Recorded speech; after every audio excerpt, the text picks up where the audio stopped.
Welcome to the Happy Mindset, where we use the power of language and storytelling to help you find your voice. Today's episode is episode number 40, and today's episode title is Early Riser with Schuyler Diehm. So Schuyler is a mindset coach and the founder of the Mindset Accelerator, which is a 12-week program meant to transform your confidence, willpower, and mental health. After hitting a low point in the summer after leaving college, Schuyler reinvented his routine and went from socially anxious to confident, unmotivated, disciplined, and trying to fit in to laser focused on success. Schuyler now helps people transform their mindset to level up in their business, relationships, and overall quality of life. So in today's episode, we're going to talk about how Schuyler got to doing the work he is doing today, how he has changed habits in his life, and how routines have helped him to transform his life. So if you enjoyed today's episode, I would appreciate it if you can leave a rating and a review. And if you enjoyed Happy Mindset, head on over to Facebook and join the group there, interact with the community, and get some transformation in your own life. So thanks again for listening, and I hope you enjoyed today's episode. So thanks for joining us today, Schuyler. Yeah, thanks for having me, Dennis. More than welcome. So I just want to jump in with, what is the Early Risers movement all about? So the Early Risers movement is something I started about 2 years ago because I had like a drastic shift in my own mindset and my own personality and my own really path of life. So when I was growing up, I had the fixed mindset. I was, going with the flow, trying to fit in, trying to do what was, quote, right for society. And I had my wake up call this summer after I graduated college. So I started, I wanted to enjoy my last few months as a free man before I started my full-time job. So I started sleeping in late, sleeping in late, going to bed later, sleeping in later. And through that, I built these really destructive habits where I was, whenever I set my alarm, I would hit snooze 5 or 6 times. Whenever I would have no alarm, I would sleep until 10, 11, 12. And I wanted to be more disciplined and I wanted to build better habits, but I couldn't bring myself to do it. It was just a lack of motivation, lack of energy. Like there was a lot that was going into it, but I just really couldn't bring myself to do it. Like I remember reaching out to a friend, and he was a super motivated kid, waking up at like 5 a.m. to go to the gym, and wasn't doing anything during the day, so it was just pure will. Or so I thought. And he gave me a really great answer of how he was able to do it, but like it didn't affect me at all. Like it didn't change who I was. And through like the next couple months, through starting my full-time job, through pushing myself to kind of work out in the morning, like it was kind of this long process of trying to wake up early, failing, but seeing the benefit of waking up early and going to the gym before I went into my full-time job. Mm-hmm. Throughout this process, like I had a million different revelations, and I basically started to build that growth mindset. And I started to carve out a solid morning routine in my life that allowed me to set myself up for the rest of the day and to be more empowered with my mindset and with all the goals that I had set. So I ended up leaving that corporate job, started, my entrepreneurship journey. And from there, just like seeing the power of what I've done and how it's affected my life has just become a passion of mine and sharing with other people. So what's the fixed mindset and growth mindset? Can you give an insight into what does living with a fixed mindset look like? Because I was the same way and I didn't know I had a fixed mindset. So if you could just expand a little bit on that. Yeah, I mean, it was the same thing for me. Like I didn't know either. But for me, it was just, I wanted to fit in. I saw these areas of my life where I wasn't happy and I was trying to change them, but like I didn't have the full understanding that the brain can literally be changed. I'm not going to be the same person who I am right now in 2 years. And if there's an area of my life where I'm unhappy, like the information is out there of how I can change and how I can improve. And like, I wish I could tell you it was like one moment where everything switched, where it was like, okay, I'm a fixed mindset. Now I'm a growth mindset. Mm-hmm. But it was just this journey of, seeing changes in my life, seeing what things were doing for me and how they were improving my life. And then one of the key things too was just like consuming outside information from people with those growth mindsets. Okay. So what are the things that are shifting in your life when you started developing the habit of morning routines and routines in general? So I think the first big thing for me was just outlook on life. And, it wasn't just because I was waking up early, it was what I was doing with my mornings, but, just like how my brain focused, what I was focusing on, like what I was looking at, the outlook I had. Like I mentioned before, like I was more of I need to fit in. I had severe social anxiety. Like I did not want people to judge me. I didn't want people to even see like my true self deep down. Mm. And yeah, it was just kind of at that point, like seeing the slow shift of building more confidence and seeing kind of the power I had within me and my ability to stand out and how that was a gift and not a curse. That was the big transition for me. So you mentioned too about you failed a few times, like when you were creating the habits, like it was a process there. What did that look like the mini failures you had, and how did you keep going when you were failing? Yeah. So I've been blessed over my life to have some pretty good grit ever since I was younger. And I don't know where it came from, but I remember like some different experiences. Like my friend who was a wrestler and I wasn't at the point, we would be at his house and he would be like beating me up, like wrestling me, like kicking my butt. And I would just push through it and I wouldn't tap out. And I remember him saying like, wow, dude, like you don't give up. And that kind of stuck with me.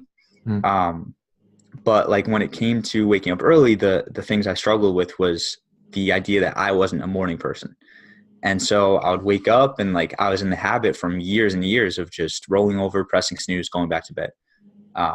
And then getting in the mindset of, okay, I'm tired. It's early. I'm tired. It's early. And so like when I made that decision, like I want to start going to the gym in the morning. I had done it before. I had done it in high school with a buddy for probably about a year, maybe a couple months. I can't really remember. And I'd done it in college too, my senior year. But both of those times I had workout buddies with me. So it was that accountability that held me to that standard. So when I got in this situation where, it was just me, like I was the only one going to the gym, when I woke up, that was the first thing my mind went to. Like, it's just me. I'm not really, I don't have to do anything. I'm not letting anyone down. Or so I thought when I go back to bed, and I can just go to the gym after work and I'll have time. So it took like a lot of times of just like, I would wake up, I would press snooze multiple times, maybe like 2 or 3 days a week. I would get up successfully after doing that. And then the other few, I would convince myself like, okay, I can go back to bed. It's fine. Like I don't have, I made this commitment with myself, but if I don't follow through, it's not going to affect me in any way. So those were the two big ones. Like snooze was like one of the biggest challenges that I've had in my life, like overcoming that, because once I made that a goal to stop hitting snooze, like it took a long time. It took about 6 months. And the same thing with waking up early, like just having that commitment of, okay, when I say I'm going to get up early, like I'm going to do it.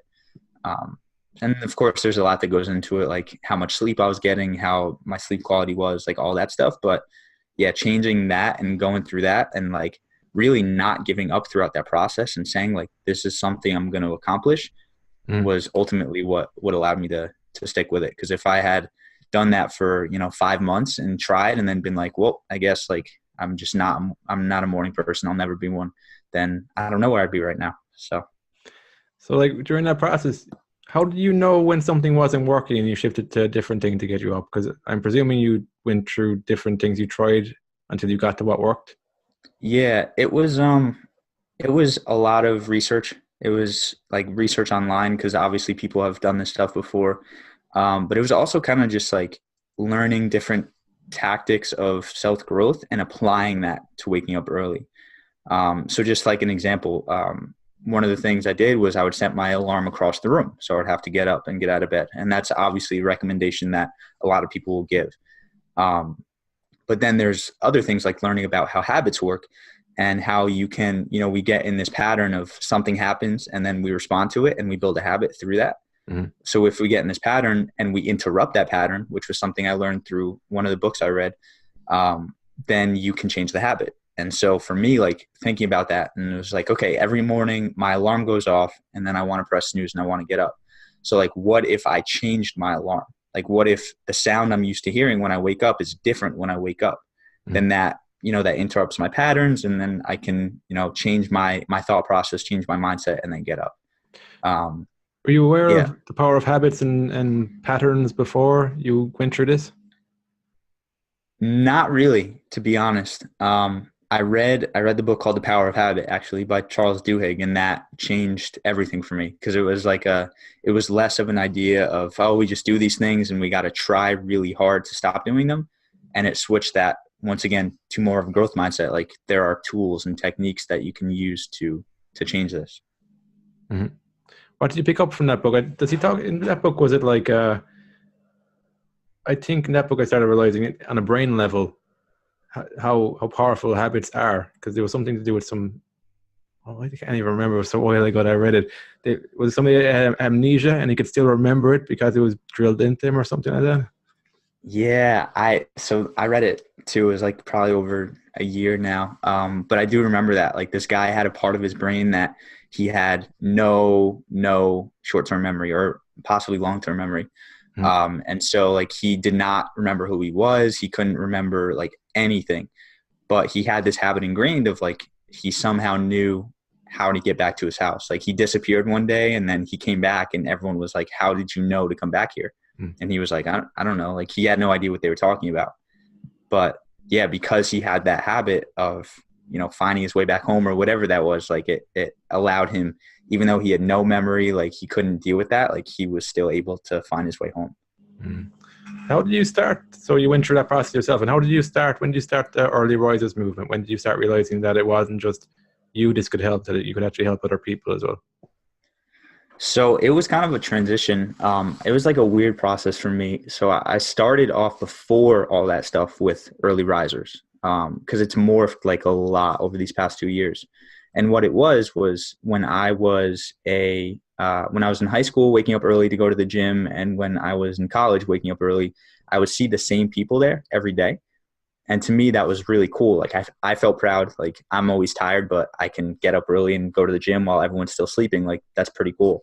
So I had this awesome idea, and anyone can take this if they want, but to create a clothing line basically marketed towards morning people, and a gym clothing line. Because, if you have that status symbol of, okay, I wake up early and I go to the gym, let me wear it so I can just be proud.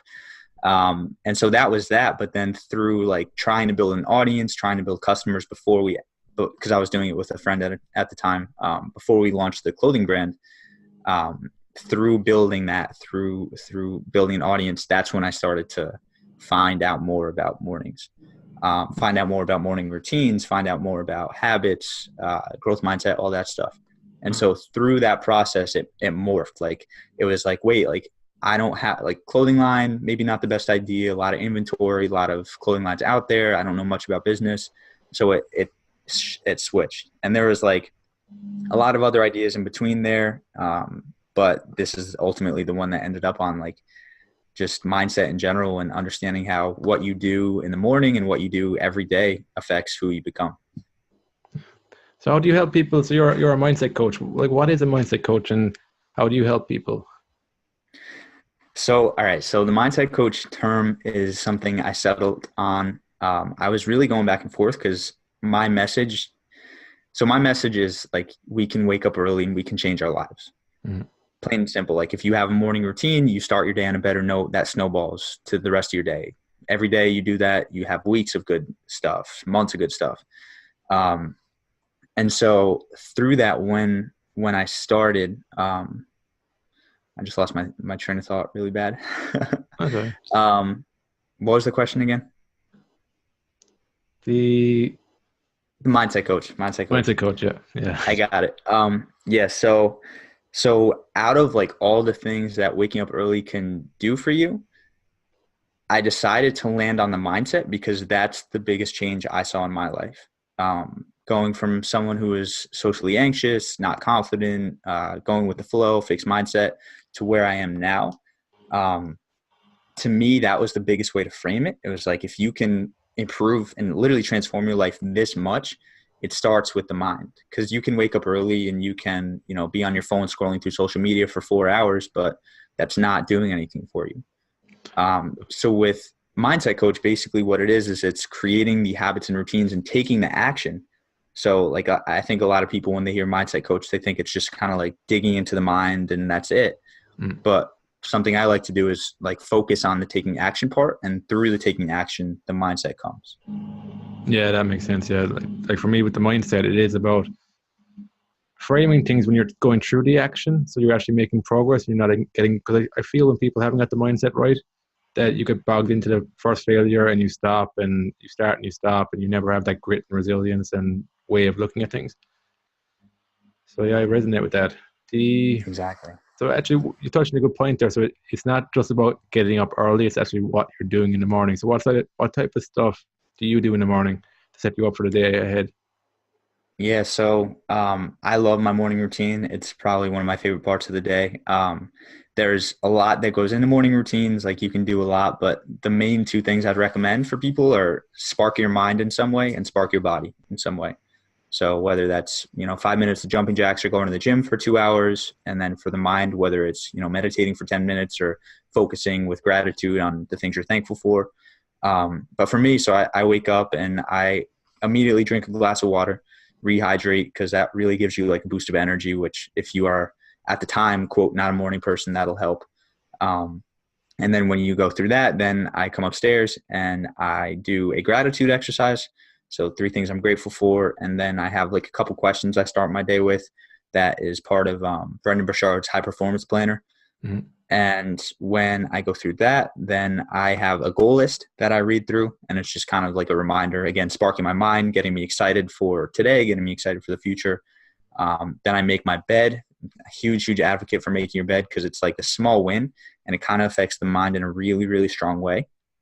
If you take the time to make your bed the right way, it's like a small accomplishment. It's a great thing. And there was a cool speech I saw out there by a guy named Admiral William McRaven. It was like a commencement speech, and he talks about the power of making your bed. And he has a book, which basically is what I learned all this from. And then after that, I'll do like a quick prayer, and then I'll move into a meditation. And then after that, I'll move into my movement. And like I said, like it could be just getting the blood flowing, doing some stretching, mobility, or it could be going to the gym and lifting weights or running or like whatever it is, just getting my body moving and the blood flowing. So do you have any recommendations on how to build in habits? Because you probably didn't start off with all that habits in the morning, you probably compounded. So how somebody who isn't a person who's been practicing this, how would you recommend them to start building up habits effectively? Yeah, I'm glad you asked because I know most people like they do the comparison game and they see a morning routine like that and they're like, oh, that sounds awesome. And then they throw themselves into it, which is not sustainable. But one thing at a time, start really slow, realize like the big picture. Like I know people want things now, but it comes back to that delayed gratification, like put in the work now, slow and steady, build that momentum, build those like that feeling of success. And, even if it takes a year, that's still such a small portion of your life. And if for the rest of your life you can live that way, like it's super, super beneficial. So like in terms of actual first steps, I'd say start at night because how you sleep, how you end your day affects how you start the next day. So I'd say the first thing you could do, and probably the biggest I'd recommend, is have some sort of nighttime routine. The biggest recommendation for me is get off your phone about 30 to 90 minutes before bed. If you're looking at your phone right now up until the point you fall asleep, start with 10 minutes. Again, start small. But getting off that is for a couple different reasons. Number one, it stops the mind. Like I know when we're looking at our phones up until the point we go to bed, the mind it keeps going. But like for me, I've always been a heavy sleeper. Like I love sleep. So I am able to do that. Like I can look at my phone to the last moment and then fall asleep. But there's a blue light that's emitted from all electronic screens that basically it tells your brain and your body that it's still daytime out. And so it messes with your hormones.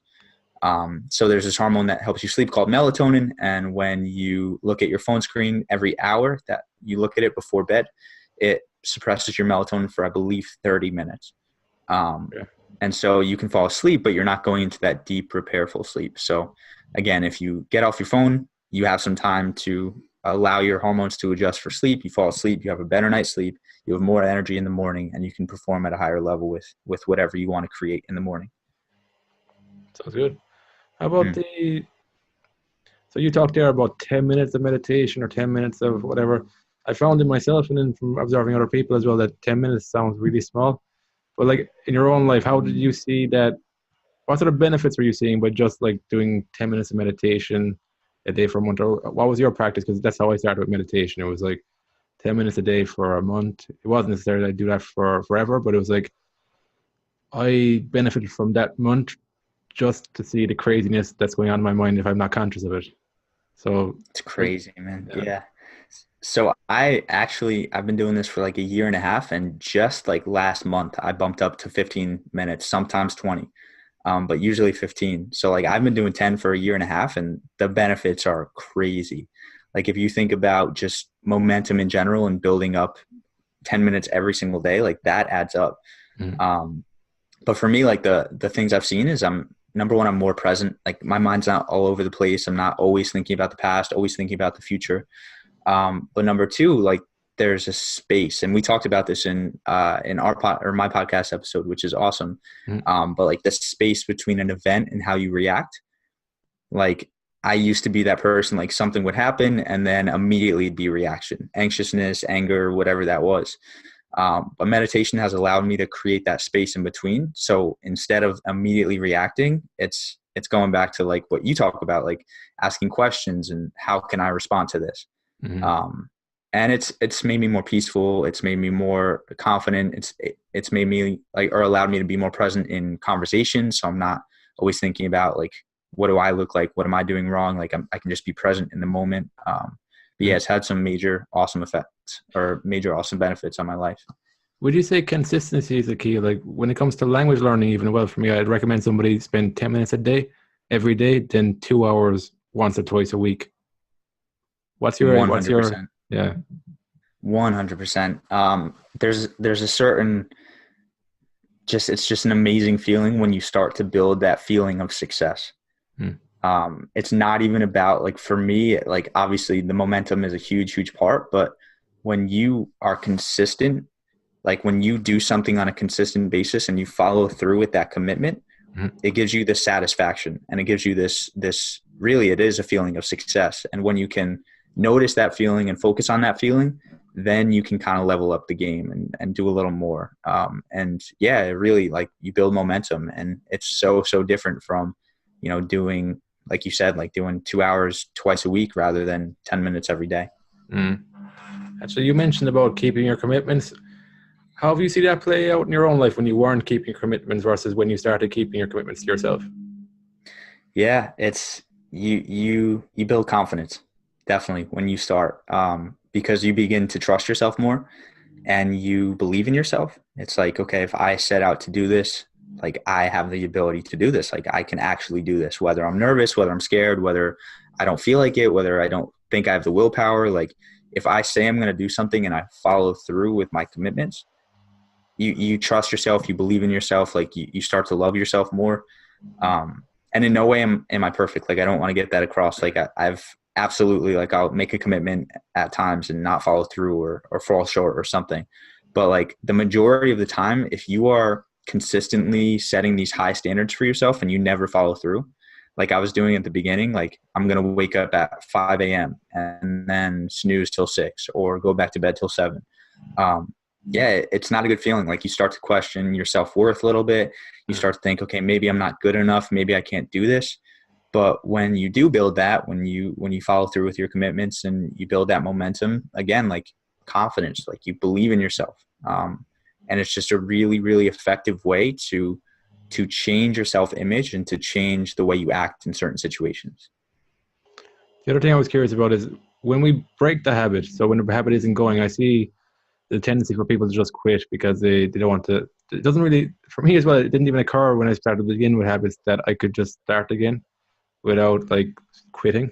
So what's your advice around when you break the pattern inevitably and getting back into it again?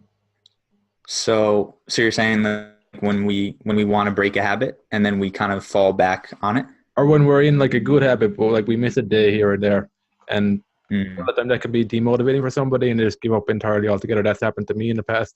Happens to me every now and again when maybe mightn't be a priority. But how do you help people with that when that does happen, when they do break maybe a consistency streak of maybe a month or 2 months, and then that happens? Yeah. So pick yourself back up. There's like a difference between, when you set out to do something, like, of course you should commit with perfection. You shouldn't expect to fail. But when you do, or if you do, like, you need to not be hard on yourself. you need to just take a step back and ask, okay, why did this happen? Why did I fall off? And then, take the necessary steps so that probably doesn't happen again.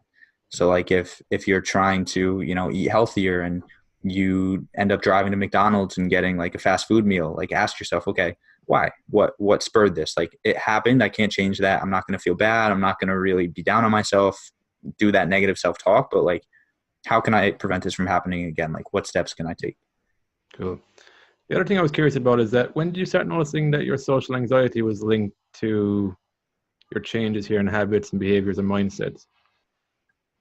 So it's funny. So when I was going through it, I had no idea what was going on. I don't know if it was self-denial or just unawareness, but like I was having this anxiety in social situations and I wasn't sure why. I was like, why is this happening to me? Like I'm nervous, but how does that lead to this?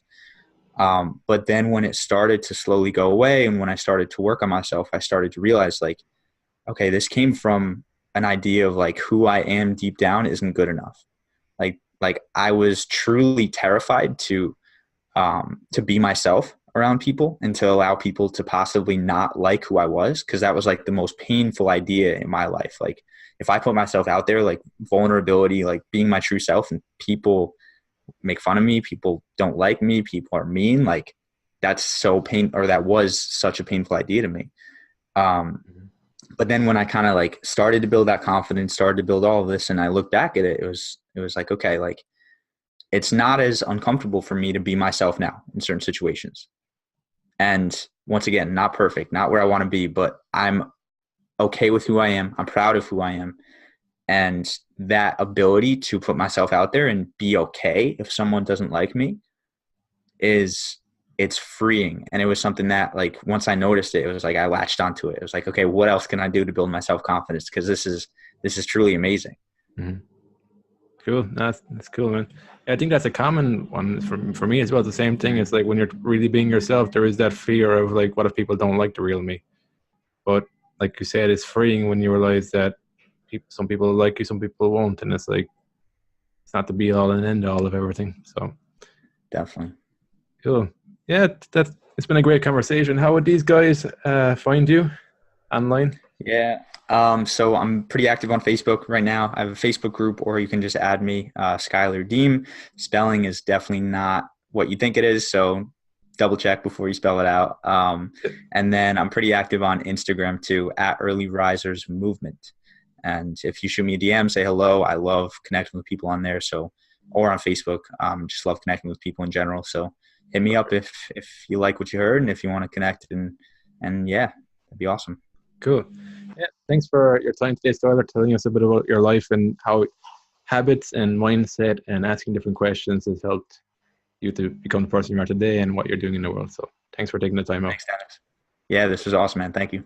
Sure. So until next time, have fun and enjoy the process.